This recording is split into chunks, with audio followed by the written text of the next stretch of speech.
Okay, let's talk about strategic prompting. We're going to kick things off by tackling a frustration I am absolutely sure many of you have faced: getting totally inconsistent and unreliable results from your AI. You know the feeling, right? You give an AI some examples, you show it exactly what you want it to do, but it still messes up the format or misses a really crucial edge case, or just kind of seems to ignore your instructions altogether. It can feel like you're just rolling the dice every single time you hit enter, never really sure what you're going to get back. But here's the thing: the problem probably isn't the examples you're feeding it. The real secret, the thing that moves you from random, unpredictable outputs to reliable production quality performance, it's all about the organization of your prompt. And today, we're going to break that down. So, what's the solution here? Well, it's a systematic method called in-context learning strategies. And honestly, it's what separates amateur prompting from professional, repeatable results. Think of it like this. Imagine you're putting together a big presentation. You wouldn't just toss your most important slide randomly in the middle where people might zone out, right? No way. You strategically place information so that your audience, which in this case is the AI, pays attention to the right things at exactly the right time. And the impact of doing this is huge. We're not talking about tiny little tweaks here. Research shows that just by organizing your context better, using the exact same information, just in a more strategic order, you can boost performance by up to 30%. That is a massive gain, and you didn't have to change the model at all. But why does this even work? I mean, why would the order of information have such a big effect on a super sophisticated AI model? Well, what's so fascinating is that AI models, a lot like our own human brains, are subject to something called the primacy and recency effect. They pay way more attention to information that's presented at the very beginning of a prompt and at the very end. And all that stuff you crammed in the middle, yeah, it has a lot less influence. So, how do we turn this science into an actual framework we can use? How do we build a prompt that takes advantage of these effects every single time?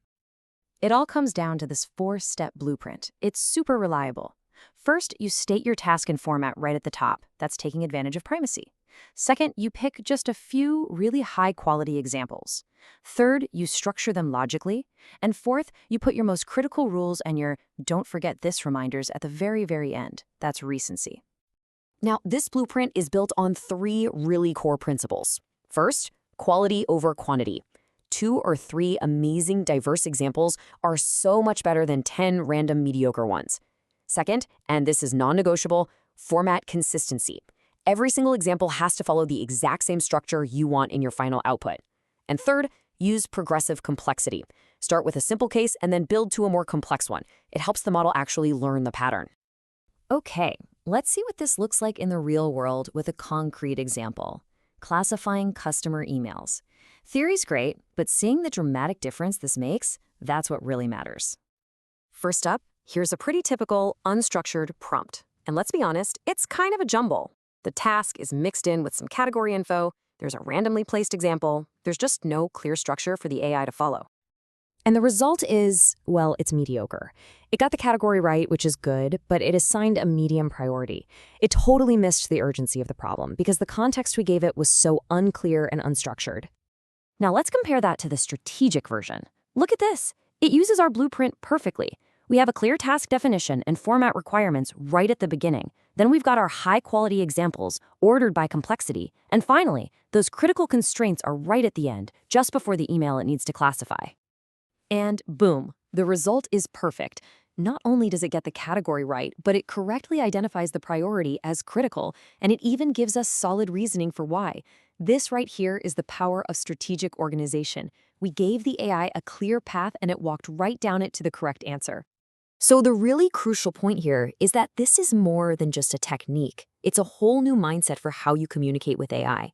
You're not just throwing information at it anymore. You are actively guiding its attention. So if you remember anything from this, remember these 4 things. Structure is just as important as your content. Leverage the beginning and the end of your prompt for all your critical info. Focus on a few excellent examples. And finally, be absolutely ruthless about consistency in your formatting. This leaves us with a challenge. Think about a prompt you're currently using that gives you those inconsistent, frustrating results. I want you to take that prompt, apply the strategic framework, and just see the improvement for yourself. So, which one are you going to rebuild first?